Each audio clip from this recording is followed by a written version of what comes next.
Boa tarde, meus irmãos. Nós vamos iniciar a nossa reunião da tarde, lembrando os irmãos de verificar os celulares, colocarem no modo silencioso. Vamos elevar nosso pensamento a Jesus, nosso bom e amado Mestre, agradecendo a Ele pelas bênçãos, o amparo, a assistência que temos recebido, pela oportunidade de estudarmos os seus ensinamentos através do Consolador prometido, que tem nos explicado a respeito da lei de Deus, a respeito da criação, o que nós viemos fazer no mundo, o que Deus espera de nós. Pedimos, Senhor, que a nossa visão espiritual seja aumentada, seja acrescentada, para que possamos extrair das lições da tarde aquilo que mais necessitamos. Ave Maria, cheia de graça, o Senhor é convosco. Bendita sois vós entre os anjos, bendito o fruto do vosso ventre nasceu, Jesus. Santa Maria, Mãe de Jesus, rogai a Deus por nós, pobres pecadores, encarnados e desencarnados, hoje, agora e sempre, que assim seja.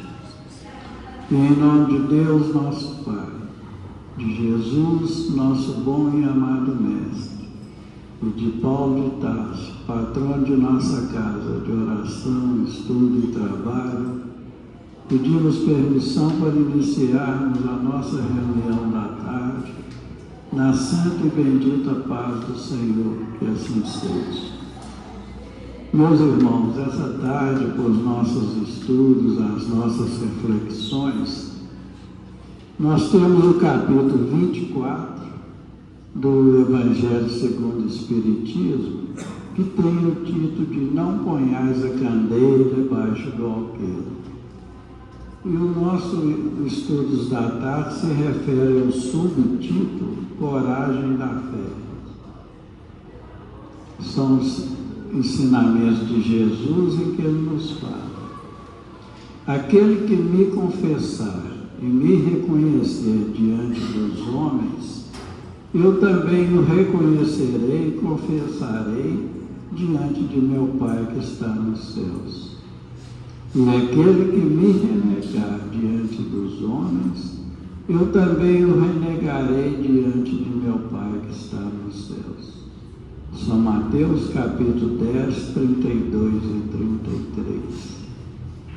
Se alguém se envergonhar de mim, das minhas palavras, o Filho do Homem também dele se envergonhará, quando vier na sua glória e na do seu Pai e dos santos anjos. São Lucas capítulo 9, versos 26. Essa tarde nós contamos com a colaboração dos nossos irmãos Lucas e Laura. Passamos a palavra a Laura.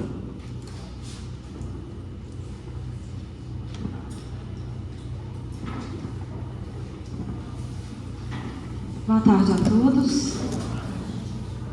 Para a gente começar a falar sobre o tema da nossa tarde, sobre a coragem da fé, nós vamos recorrer à ajuda de exemplos maravilhosos que a literatura espírita nos trouxe. E um desses exemplos que eu me recordei encontra-se no livro Ave Cristo, que foi ditado por Emmanuel e veio através das mãos do Chico. Esse livro, meus amigos, é uma sequência. Então nós temos primeiro o livro há 2000 anos, o livro 50 anos depois e logo em seguida o livro Ave Cristo. Quem não leu, leia. Vale muito a pena.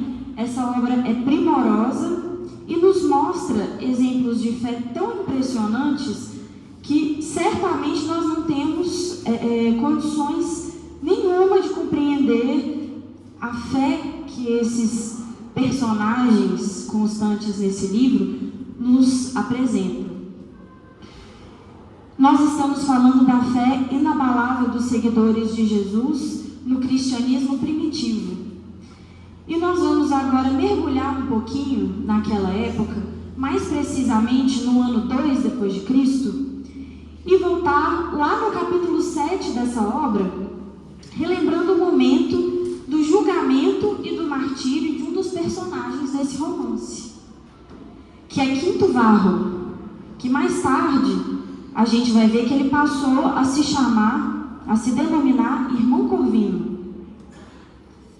Nós não vamos adentrar em muitos detalhes para não comprometer o nosso tempo e também para não dar spoiler para quem ainda não leu a obra, né, que inclusive está disponível na nossa livraria para quem se interessar, mas a gente vai relembrar a pinceladas, né, e citar como exemplo esse nosso personagem, Quinto Varro, nesse momento tão doloroso pelo qual ele passou. O capítulo 7, que a gente vai citar, chama-se Martírio e Amor. Meus amigos, naquela ocasião, conta-nos Emmanuel que as perseguições aos cristãos tomaram um fôlego ainda maior, como se não bastasse, né, as perseguições inúmeras, né, os martírios, os flagelos que eles infligiam aos cristãos. Naquele momento citado por Emmanuel, essas perseguições tomaram um fôlego ainda maior.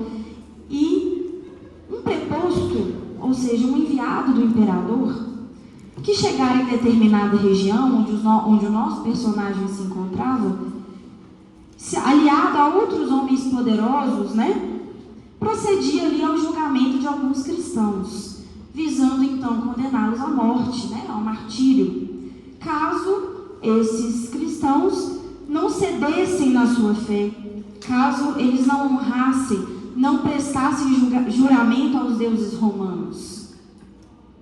E então, se eles não prestassem esse juramento, eles seriam condenados. E vamos nos atentar a entender e sentir o que vibrava no coração do irmão Corvino, né? A força que dominava os seus sentimentos naquele momento, a força que o inspirava, que o impulsionava, que o ajudava a manter tamanha serenidade, tamanha firmeza naquele momento de testemunho, indulgência, compreensão diante daquilo que se desdobrava ao seu redor, né, no seu próprio julgamento. Ele sabia o que ia acontecer ali.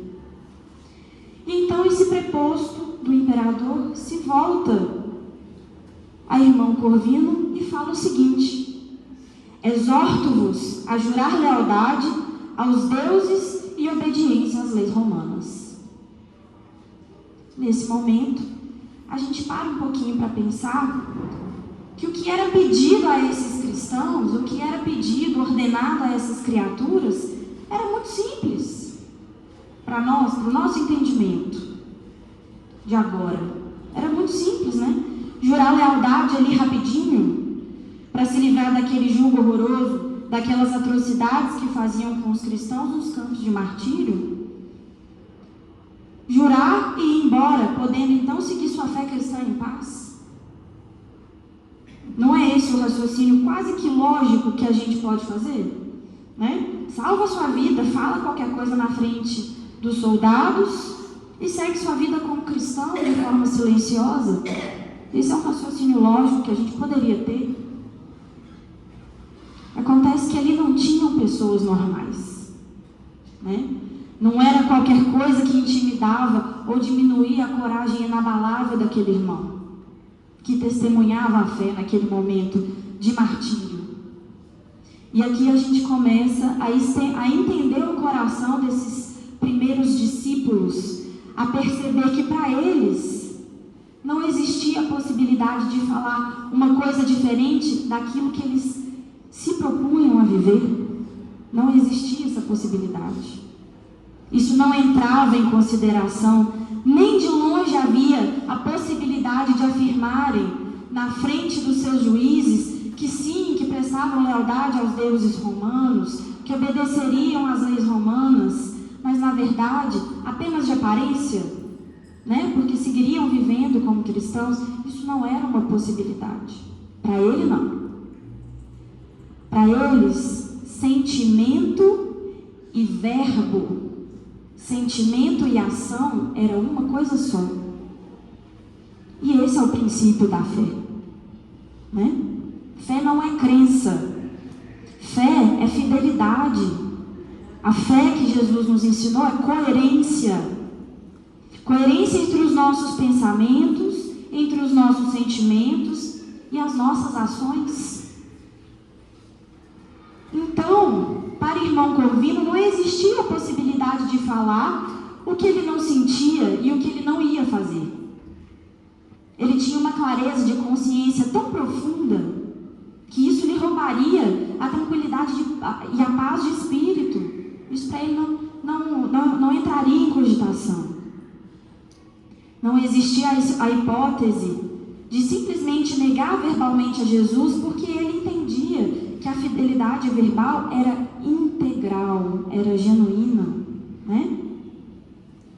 E ele então respondeu aquele preposto: consoante as lições do meu mestre, sempre dei a César o respeito que César espera de mim. No entanto, meu irmão, não posso sacrificar aos ídolos, porque sou cristão e não desejo, não pretendo, em momento algum de minha vida, abandonar a minha fé. Aqui está a coragem da fé presente no item de nosso estudo da nossa tarde de hoje.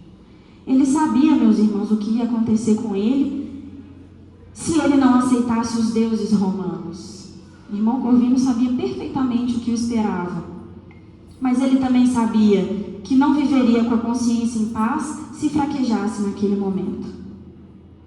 E, meus irmãos, o irmão Corvino não respondia à tirania que lhe era imposta. Ele não revidava, ele não respondia àquela tirania.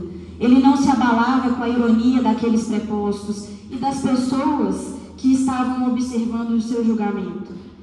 Ele não cedia ao sarcasmo e à violência e se mantinha firme, inabalável, sem ódio, sem revolta e principalmente sem medo. Com firmeza, com coragem. E daqui em diante nós já sabemos e nós já conseguimos imaginar o que aconteceu com ele, não é mesmo? E eu convido a todos a ter acesso a essa obra linda, maravilhosa, para conhecer essa história.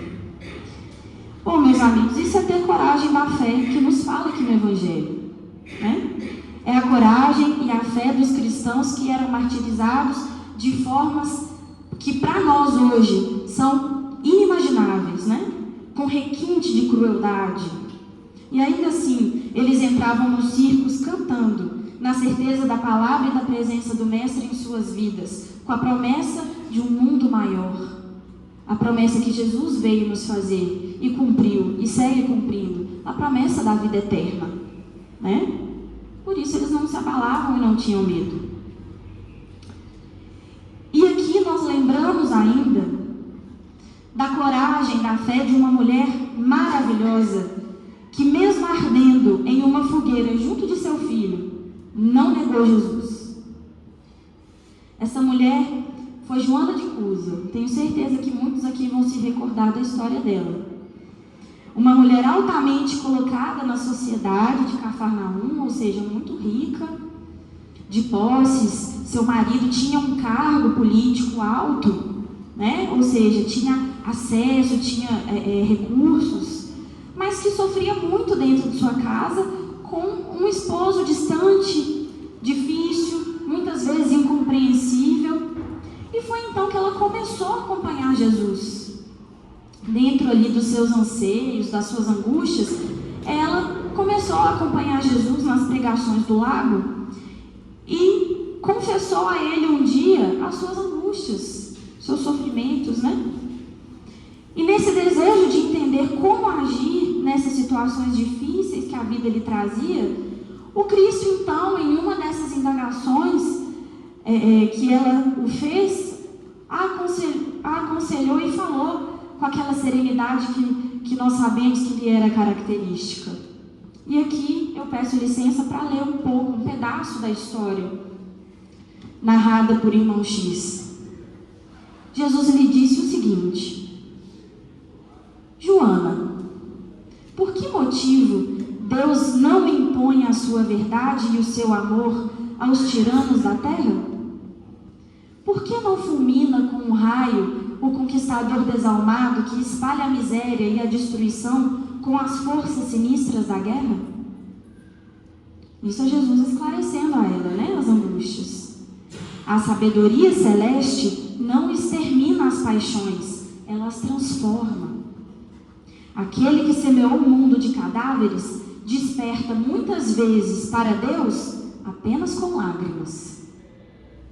O Pai não impõe a reforma aos seus filhos, ele esclarece no momento certo. O apostolado do Evangelho é o de colaboração com o céu nos grandes princípios da redenção. Seja fiel a Deus, amando o teu companheiro no mundo como se for o teu filho. Não percas tempo em discutir o que não seja razoável. Deus não trava contendas com as suas criaturas e trabalha em silêncio por toda a criação. Vai e te esforça também no silêncio, e quando convocado ao esclarecimento, fala o verbo doce e enérgico da salvação segundo as circunstâncias. Vai, minha filha, e seja fiel. Desde esse dia, memorável para a sua existência, Joana experimentou na alma a claridade constante de uma resignação sempre pronta para o trabalho. Ou seja, ela entendeu o recado de Jesus, né? Entendeu o que Jesus trouxe para ela em forma de consolo e soube guardar em seu coração. Mas os anos se passaram e chegou o dia em que as perseguições políticas desabaram sobre a existência do seu companheiro. Ou seja, o seu marido, que tinha um cargo político, começou então a ser perseguido. E Joana, contudo, se mantinha firme, inabalável.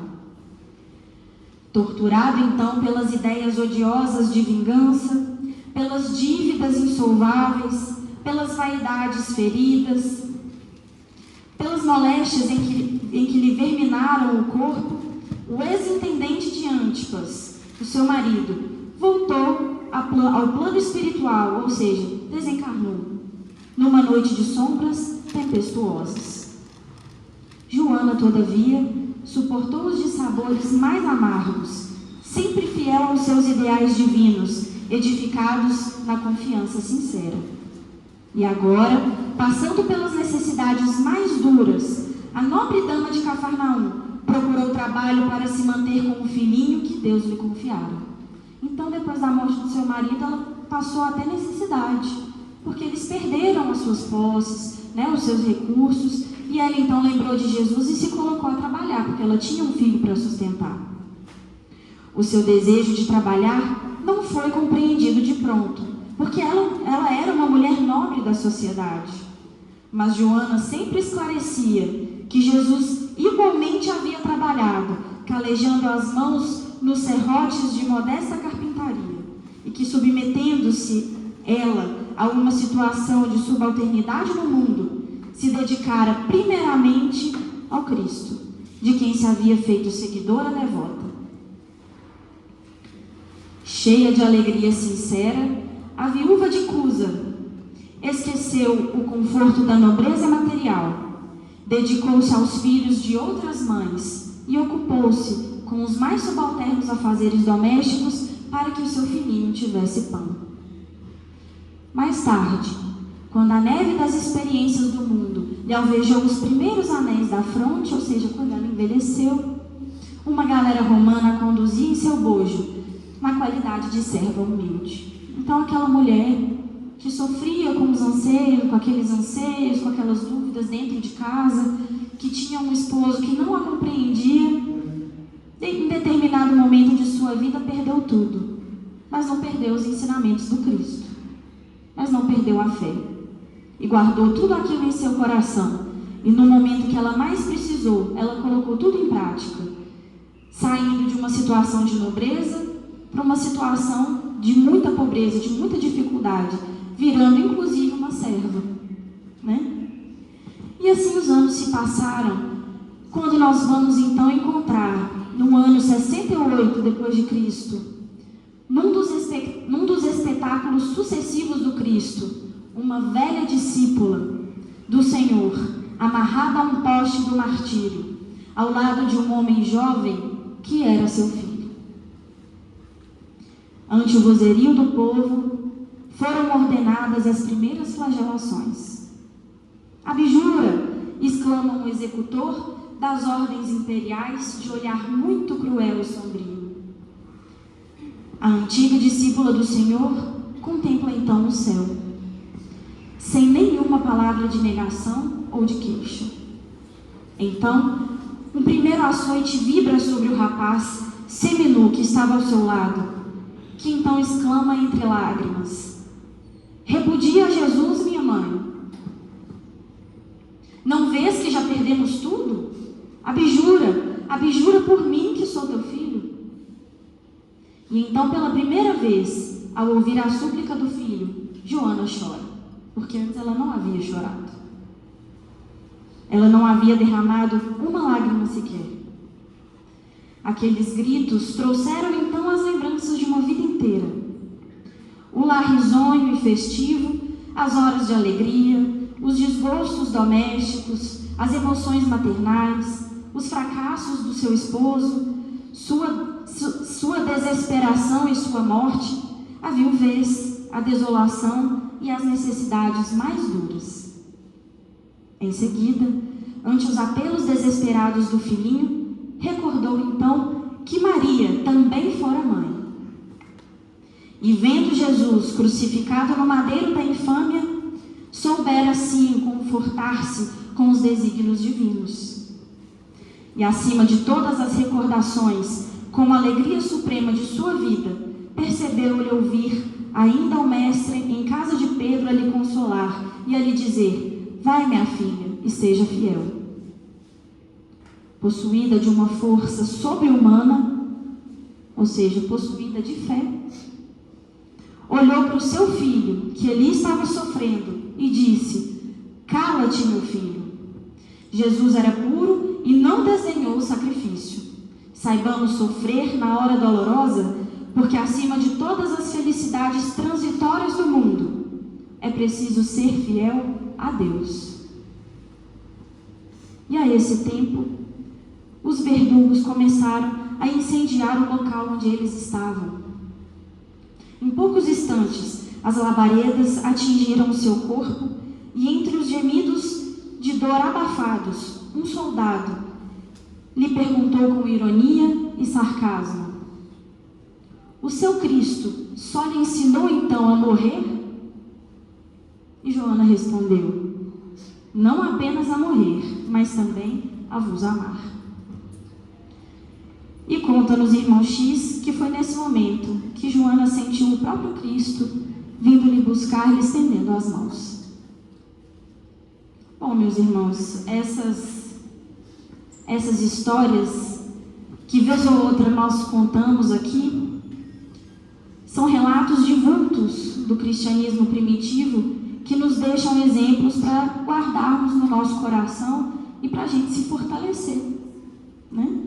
Para que a gente faça um esforço de reflexão, lembrando que a coragem da fé que Jesus nos pede hoje, a coragem da fé que hoje, nos nossos dias atuais, Jesus nos pede, quando não existem mais os martírios, quando não existem mais as perseguições, as fogueiras, né, os flagelos, o que Ele nos pede é o testemunho da coragem nos momentos em que somos atingidos pelas ironias, pelas incompreensões, pelo sarcasmo daqueles que não nos respeitam e muitas vezes não entendem a nossa boa intenção por trás das nossas ações.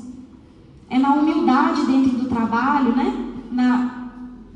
É na humilhação dentro do trabalho ou na vida pessoal que muitas vezes a gente passa.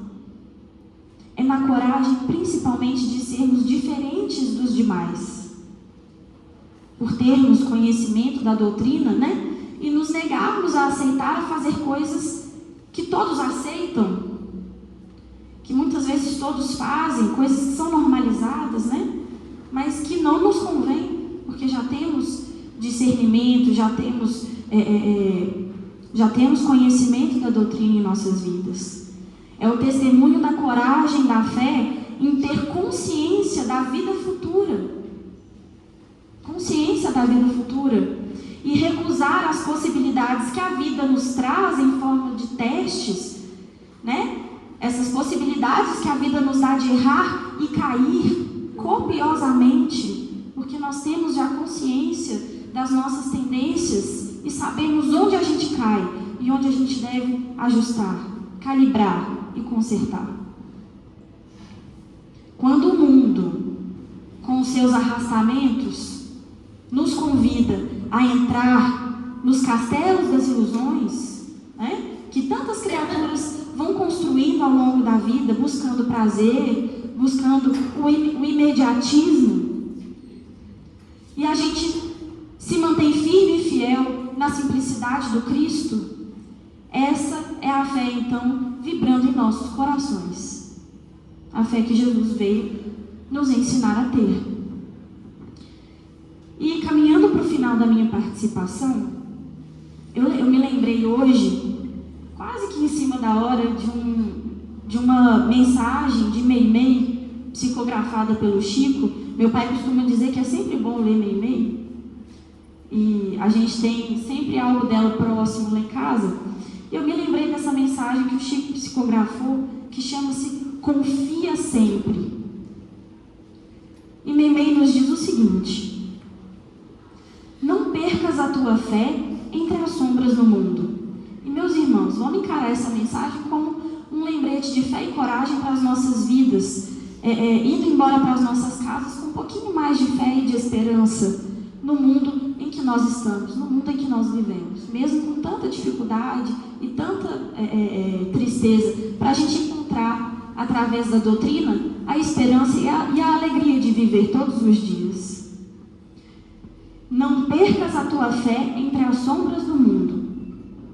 Ainda que os teus pés estejam sangrando, segue para a frente, erguendo-a por luz celestial, acima de ti mesmo.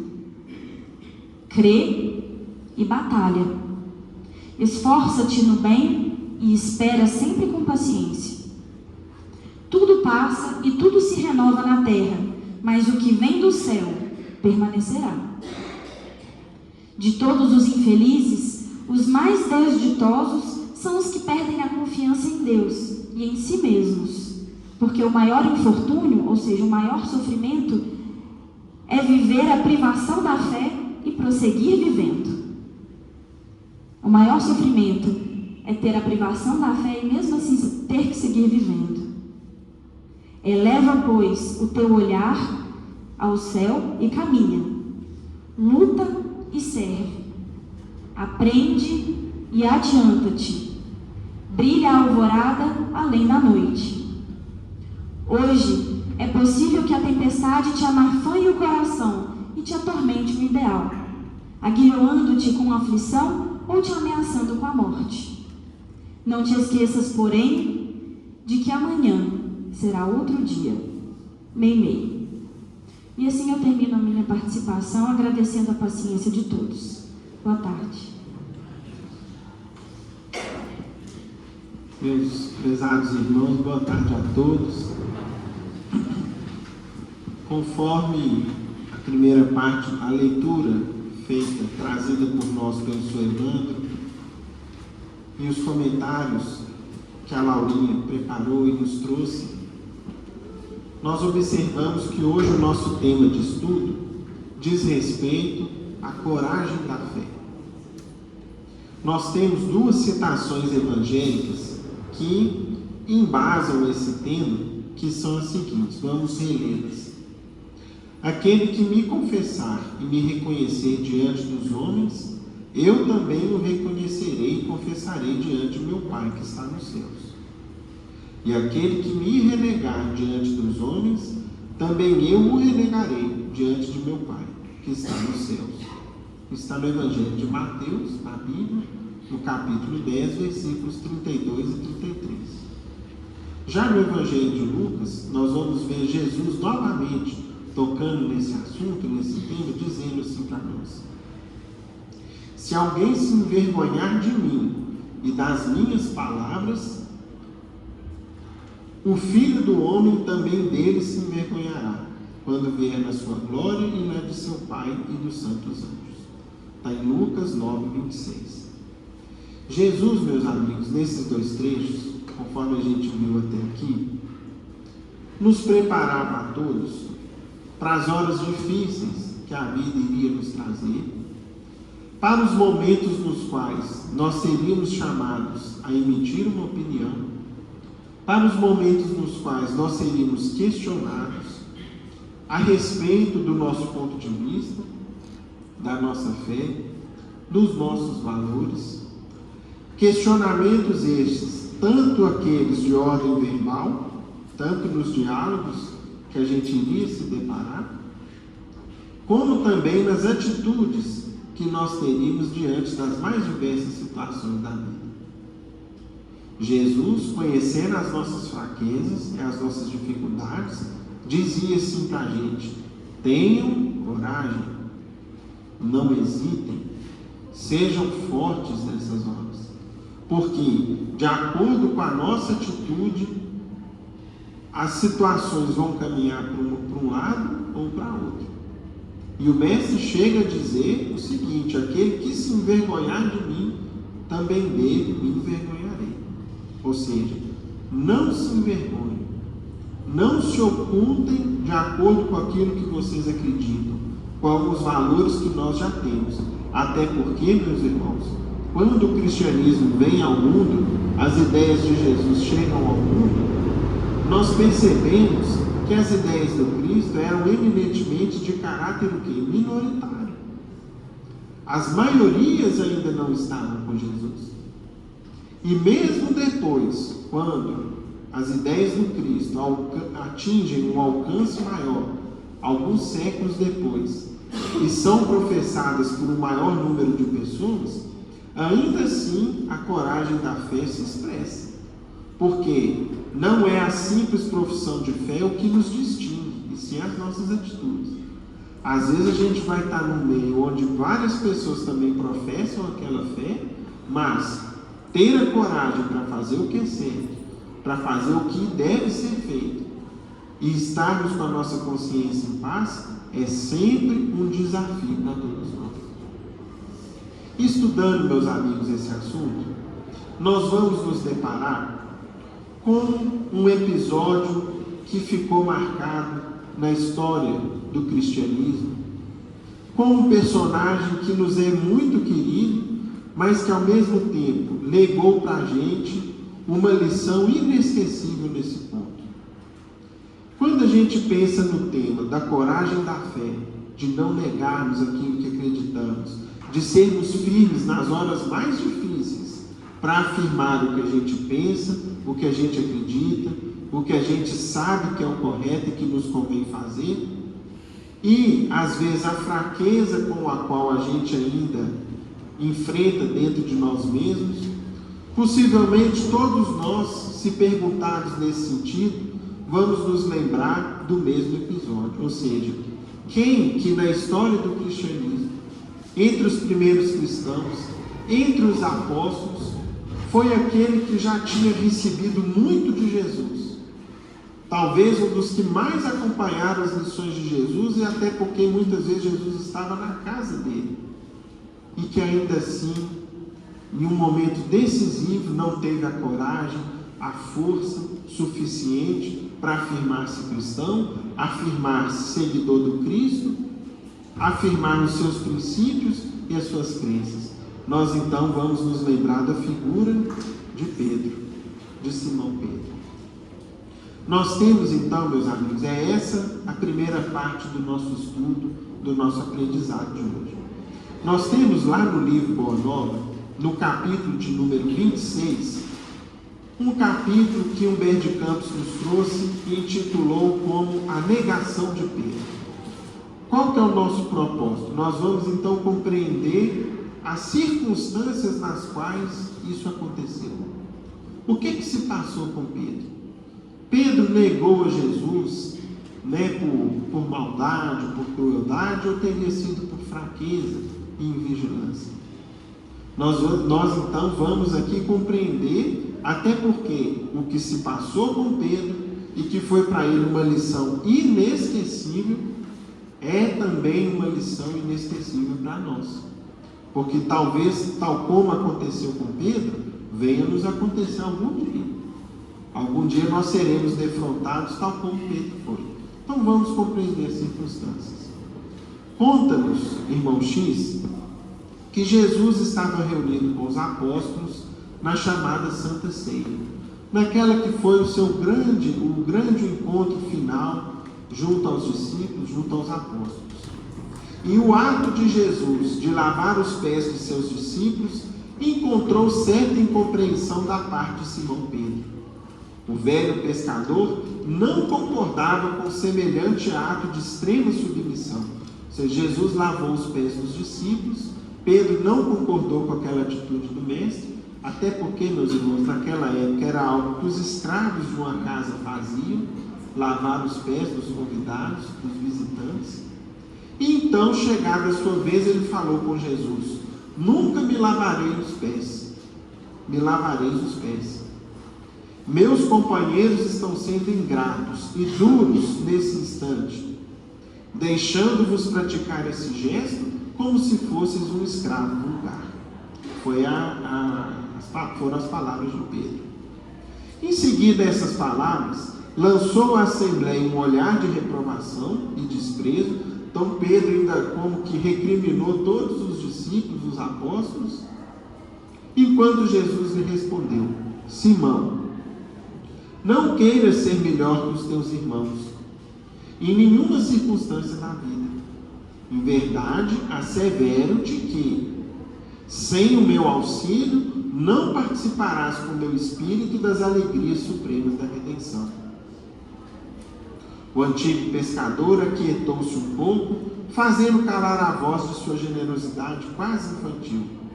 Terminada a lição, retomando seu lugar à mesa, Jesus meditava gravemente e logo após, dando a entender que sua visão espiritual observava acontecimentos do futuro, falou aos discípulos nos seguintes termos. Então passou esse episódio, Jesus virou-se para os discípulos e começou a dizer para eles o seguinte: aproxima-se a hora do meu derradeiro testemunho.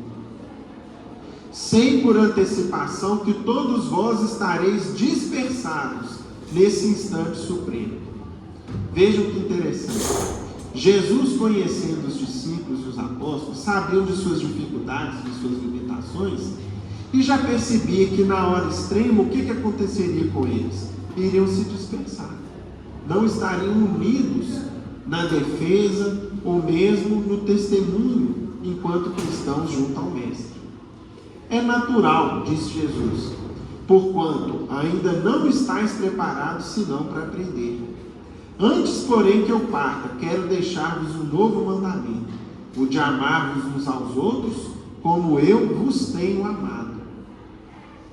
Que sejais conhecidos como meus discípulos, não pela superioridade do mundo, pela demonstração de poderes espirituais, ou pelas vestes, pelas roupas que vocês vão usar na vida, mas pela revelação do amor com que vos amo, pela humildade que deverá ornar, ou seja, enfeitar as vossas almas, pela boa disposição no sacrifício próprio. Esse parágrafo, meus irmãos, a gente observa aqui que Jesus deu um comando muito importante para nós enquanto cristãos. Nós não vamos nos distinguir do mundo pela roupa que a gente usa, pelos dons mediúnicos que a gente tem, pelos prodígios que a gente opera, não é por isso. Nem tampouco por posições de evidência pública, hoje em dia, pelo número de seguidores, ou pela quantidade de pessoas que nos escutam, nada disso. O que marca o cristão? Foi o que o Cristo falou. O que vai nos distinguir é o amor que a gente tem por quem está à nossa volta. É a humildade, que deve ser um atributo das nossas almas, e finalmente a disposição de nos sacrificarmos. São os 3 pontos que distinguem os cristãos. E aí Pedro perguntou assim para Jesus: afinal, mestre, para onde vais? Pedro, ainda não te encontras preparado para seguir. O testemunho é de sacrifício e extrema abnegação, e somente mais tarde entrarás na posse da força necessária. Simão, desejando provar por palavras aos companheiros o valor da sua dedicação, acrescentou com ênfase no propósito de se impor à confiança de Jesus. Então ele virou para o mestre, para Jesus, e disse o seguinte: não posso seguir-vos? Acaso, Senhor, podereis duvidar da minha coragem? Então não sou um homem? Por vós darei minha própria vida, disse Pedro. Jesus sorriu e lhe respondeu: ora, Pedro, a tua inquietação se faz merecedora de novos ensinamentos.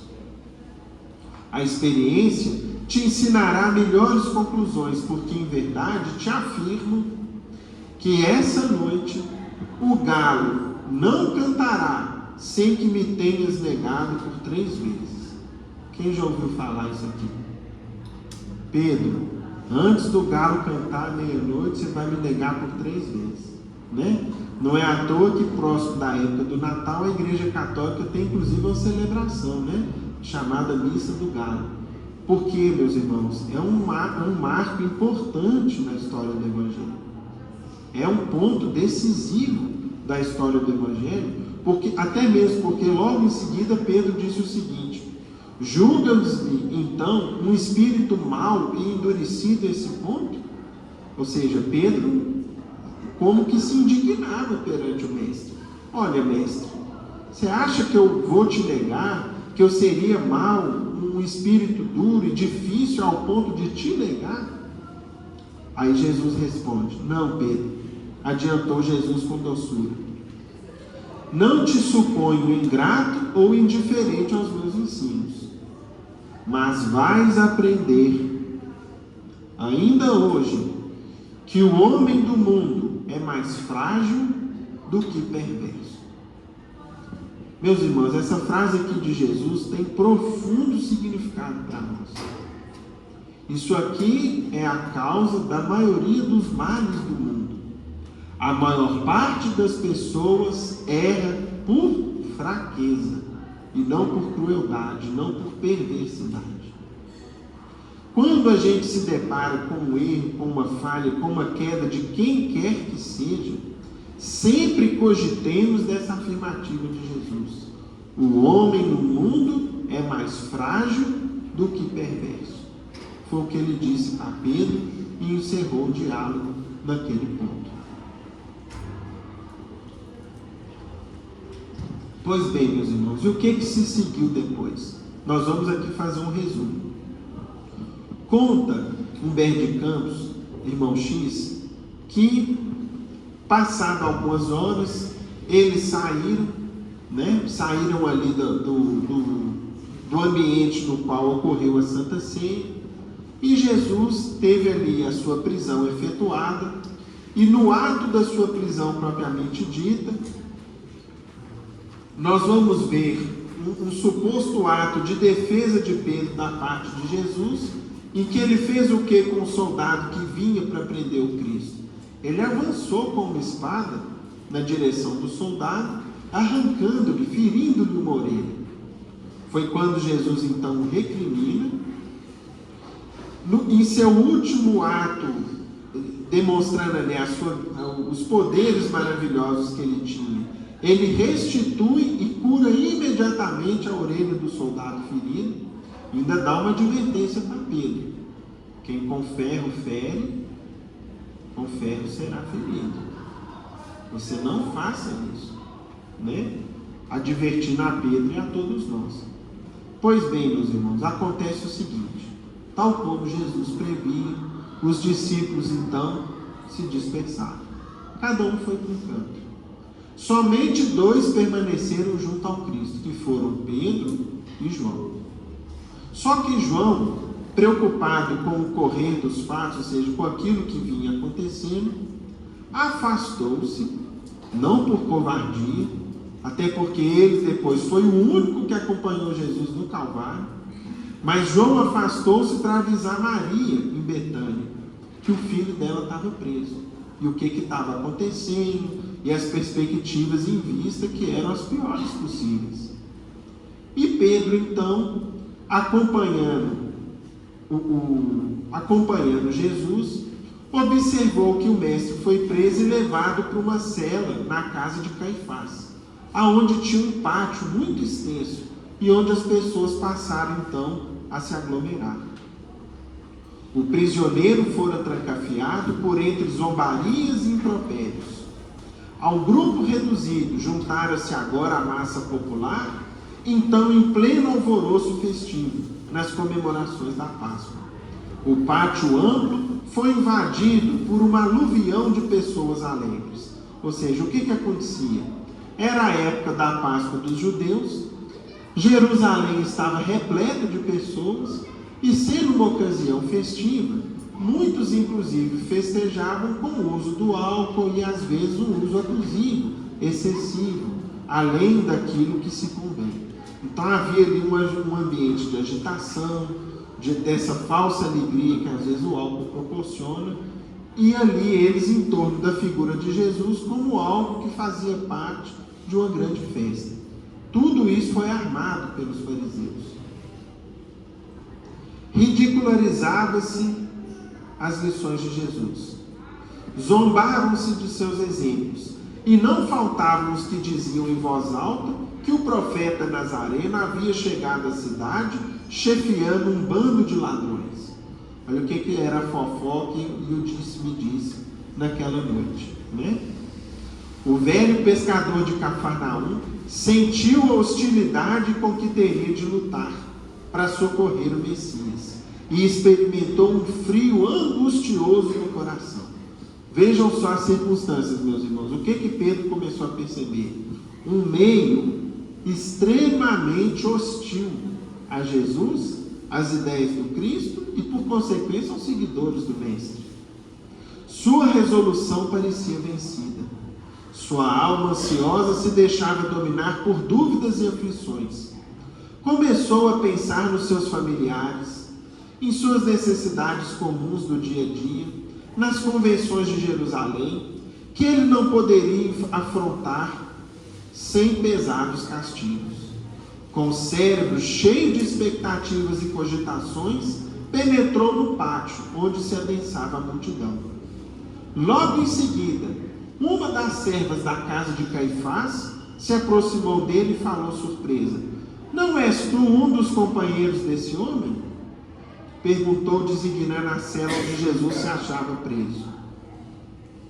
O pescador refletiu um momento, reconheceu que a hora era decisiva e respondeu, dissimulando a forte emoção que trazia consigo: "Estás enganada, não sou." O apóstolo então ponderou aquela primeira negativa, pôs-se a considerar que semelhante procedimento aos seus olhos era o mais razoável. É o que a Laurinha falava aqui há pouco. O que é mais fácil nessa hora? Vou falar que não, né? Não sei o que vai acontecer comigo. É mais fácil eu falar que não, ficar quietinho aqui na minha, né? Mostrando para a gente, e a lógica de antes, hoje em dia, antigamente, meus irmãos, especialmente para os primeiros cristãos, palavras e ações eram uma só coisa. Tudo que a palavra dizia, as ações precisavam confirmar. Não podia ter as chamadas duas caras, duas condutas, dois padrões de comportamento. Precisava ser uma criatura íntegra. E aquilo ali ele começou a refletir em torno daquilo. Logo em seguida, apareceu outro que o abordou e lhe disse o seguinte: "Então, vieste socorrer o teu mestre?" "Que mestre?" respondeu Pedro. "Nunca fui discípulo desse homem." Fornecida essa explicação, todo o grupo se sentiu à vontade para comentar a situação do prisioneiro. Longas horas passaram-se para Simão Pedro, que tinha o coração a duelar-se com a própria consciência naqueles instantes penosos em que foi chamado ao testemunho. A noite ia adiantada, quando alguns servidores vieram servir vinho. Um deles, encarando o discípulo com certo espanto, falou de súbito: é este, é bem aquele discípulo que nos atacou a espada entre as árvores do horto. Simão ergueu-se pálido e protestou: estás enganado, amigo. Vê que isso não seria possível. Logo que pronunciou sua terceira e última negativa, os galos da vizinhança cantaram em vozes estridentes, anunciando a madrugada. Pedro recordou as palavras de Jesus e sentiu-se perturbado por infinita angústia. Levantou-se cambaleante e, voltando-se instintivamente na direção da cela onde Jesus se achava preso, viu que o semblante sereno do Cristo o observava através das grades singelas. Olha o que aconteceu com Pedro. Deu a terceira negativa, os galos cantaram, como Jesus havia falado. Nessa hora, Pedro então vira-se para a cela do Cristo, e quem que ele encontra? Jesus olhando para ele, tranquilo, calmo, sereno. E aí, meus irmãos, olha o que é o peso da falta de coragem nas horas decisivas. Preso de indescritível remorso.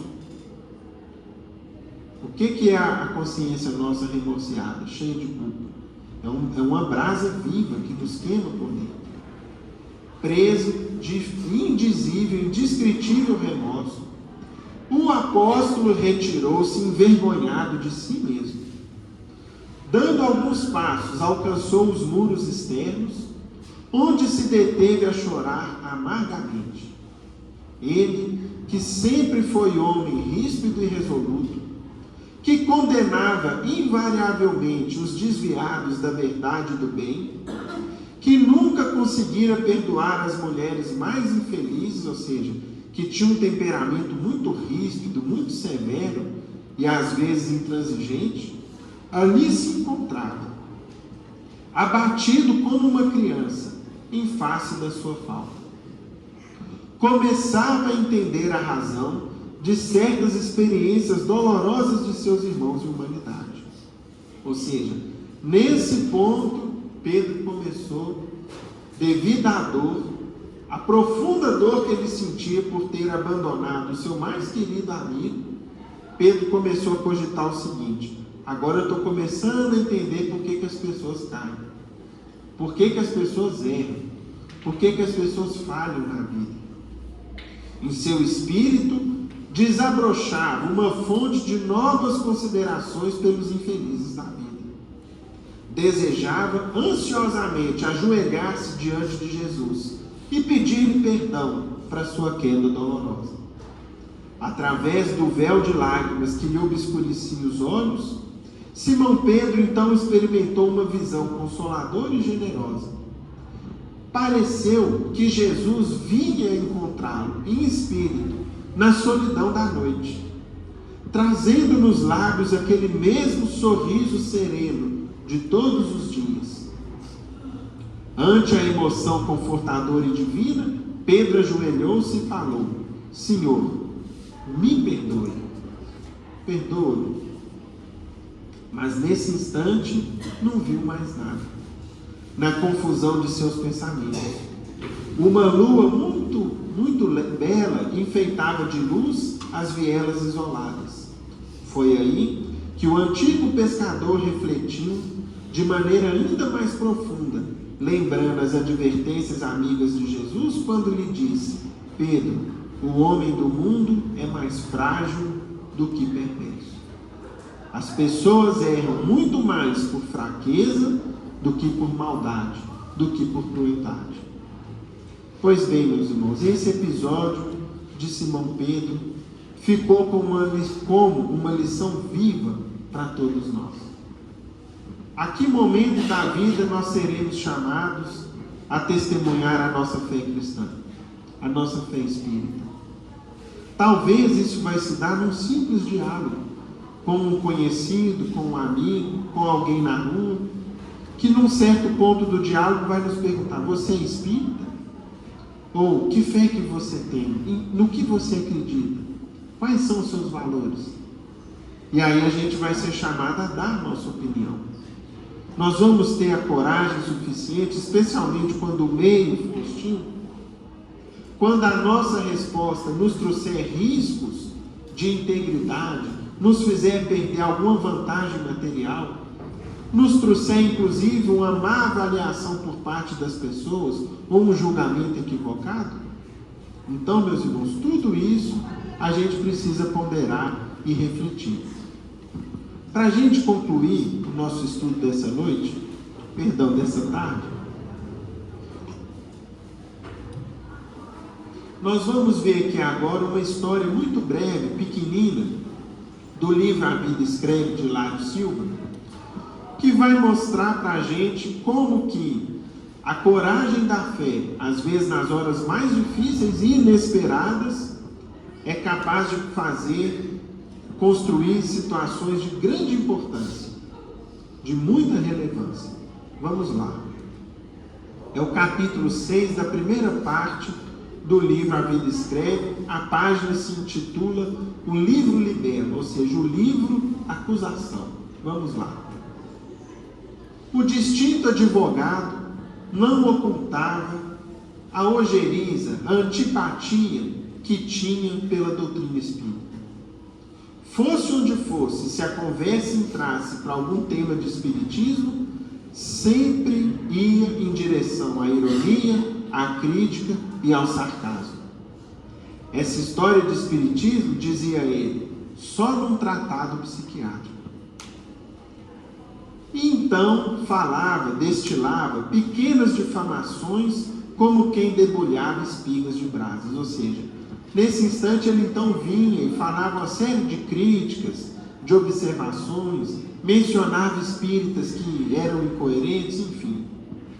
Tão azedo adversário se fizera da doutrina, que aproveitou largo período de férias numa fazenda tranquila para escrever um livro contra as ideias espíritas.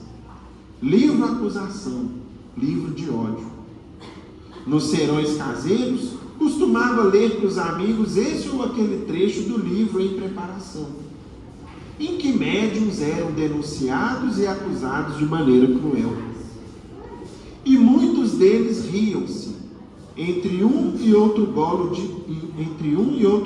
de uísque, salpicando a crítica descaridosa através das palavras escritas. Aquele advogado, então, tomava as primeiras providências para levar o livro à editora e publicá-lo quando aconteceu o inesperado. Dirigia seu carro nas proximidades de uma escola, quando criança, novinha, a correr desorientado, brincando com os colegas, atravessa na frente do carro e ele atinge em cheio, jogando-a no chão. Um passarinho sobre um trator não morreria mais depressa. Então vejam o que aconteceu. Ele estava dirigindo, passando perto de um grupo escolar. De repente uma criança saiu correndo. Não é à toa que quando a gente dirige perto de escola, ou se tem menino brincando, o que a gente tem que fazer? Diminui a velocidade. Se tem menino mesmo soltando pipa, é um perigo. Às vezes eles vêm para o meio da rua como se não tivesse nem carro passando ali, né? Ou se não está jogando bola, a bola escapa, vai pegar a bola e nem presta atenção se tem um ou outro carro passando pela rua. O que aconteceu, meus irmãos? Foi um acidente inevitável e acabou tirando a vida da criança ali na porta da escola. Grande tumulto se formou. Autoridades compareceram, ou seja, vieram os policiais, fizeram tomar as providências devidas. Ele mesmo, suportando as ofensas das pessoas, porque nessa hora viram ali a criancinha, morta, ensanguentada no chão, Ninguém às vezes procurou apurar o que aconteceu e começaram a acusar, gritar, xingá-lo e etc. Ele então apanha o cadáver minúsculo e, de coração destruído, procurou pela residência da vítima. Segurando a criancinha sem vida, resolveu então procurar pelos pais dela. Em sã consciência, não era culpado, mas tinha o coração rasgado de intensa dor. Chorando copiosamente, entrega o menino morto aos pais, que também choravam, mas que o recebem sem se queixarem. O pai acaricia os cabelos da criança em silêncio, e sua mãezinha rezava em lágrimas. Desejava ser humilhado, acusado, ferido. Isso lhe diminuiria a dor que sentia. Entretanto, encontrou ali somente resignação e serenidade. O advogado então perguntou à família sobre a instauração do processo de indenização, mas o chefe da família respondeu firme: meu senhor, nada disso. O doutor não teve culpa alguma. Ninguém faria isso por querer. A vontade de Deus foi cumprida. E a mãe do menino, enxugando o rosto, acrescentou: choramos, como é natural, mas não queremos indenização nenhuma. Deus sabe o que faz. O advogado, de olhos vermelhos, sem entender aquela resposta dos pais, lhes falou: mas então? O dono da casa cortou-lhe a palavra, acentuando: olha, doutor, não se preocupe. Compreendemos perfeitamente que o senhor não tem culpa. O senhor está sofrendo tanto quanto nós. Ore conosco, a fim de acalmar-se. E ele, admirando a paciência, a compreensão, a serenidade daqueles pais, perguntou para eles: que religião que vocês têm? Nós somos espíritas, informou o pai da pequena vítima. O advogado baixou a cabeça e ali permaneceu, sensibilizado e prestimoso, até a realização dos funerais. E à noite em casa, de coração opresso e transformado, fechou-se no quarto e rasgou o livro-acusação que havia escrito. Ou seja, a coragem da fé, não só nas palavras, mas especialmente nas atitudes, fez com que o curso dos fatos fosse alterado. Assim, meus amigos, vai acontecer conosco. Em muitas circunstâncias na vida, nós teremos oportunidade de viver, de exemplificar ou de falar em torno da doutrina. Se nós tivermos a coragem, se nós não titubearmos, não fizermos o cálculo ali, tal como Pedro, coitado, fez, com medo de receber ofensas, com medo de ser perseguido, com medo de ser machucado, mas se a gente tiver a coragem para afirmar os nossos princípios, muitas vezes nós vamos ver como que a gente ajuda e afeta aqueles que estão à nossa volta.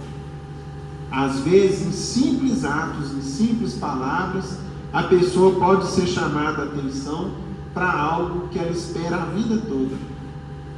Nós temos, por exemplo, histórias de pessoas que chegaram a essa casa porque um dia receberam uma mensagem da campanha do quilo, que quem fez a campanha do quilo teve a coragem de entregar, sem saber se aquele lar era católico, era evangélico, ou ali residiam ateus, ou pessoas que não tinham crença alguma. O próprio Haroldo Dutra Dias comenta que, graças a uma mensagem de campanha do quilo que uma vez ele recebeu, ele despertou o interesse pela doutrina, tornando-se espírita, tal como segue até hoje. Então, em pequenas ações, em pequenas atitudes, nós podemos levar a doutrina, especialmente pelos nossos exemplos. Que Jesus nos ampare, nos abençoe a todos.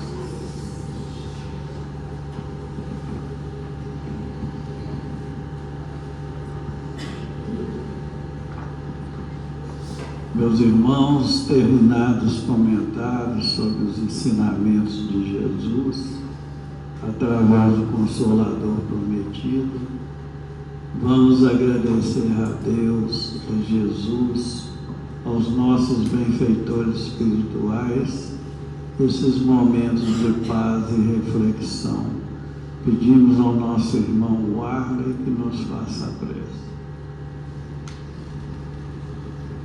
Que nesse instante possamos unir os nossos pensamentos, elevar ao alto, agradecendo a Deus, nosso Pai, nosso divino Mestre Jesus, a oportunidade de nos encontrarmos para mais os estudos que nos foram apresentados, rogando que momentos como esse não nos faltem, que suas graças, suas bênçãos sejam conosco, encarnados e desencarnados.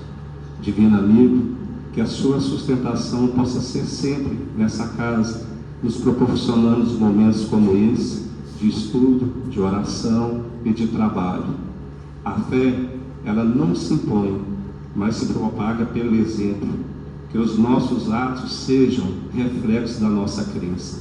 Pai nosso que estais nos céus, santificado seja feito o vosso santo nome. Venha a nós o vosso reino, seja feita a vossa vontade, assim na terra como nos céus. O pão nosso de cada dia que nos dai hoje, perdoai as nossas ofensas, assim como nós perdoamos aqueles que nos têm ofendido, e não nos deixeis cair em tentação, porque vosso é o reino, o poder, a majestade e a glória para todos sempre. E com essa prece nós estamos encerrando a nossa reunião da tarde, na santa e bendita paz do Senhor, que assim seja. Os irmãos foram receber o passe, pedimos que formem a fila. Vai ter ficha para médicos, quem for receber a ficha permaneça sentado.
ativar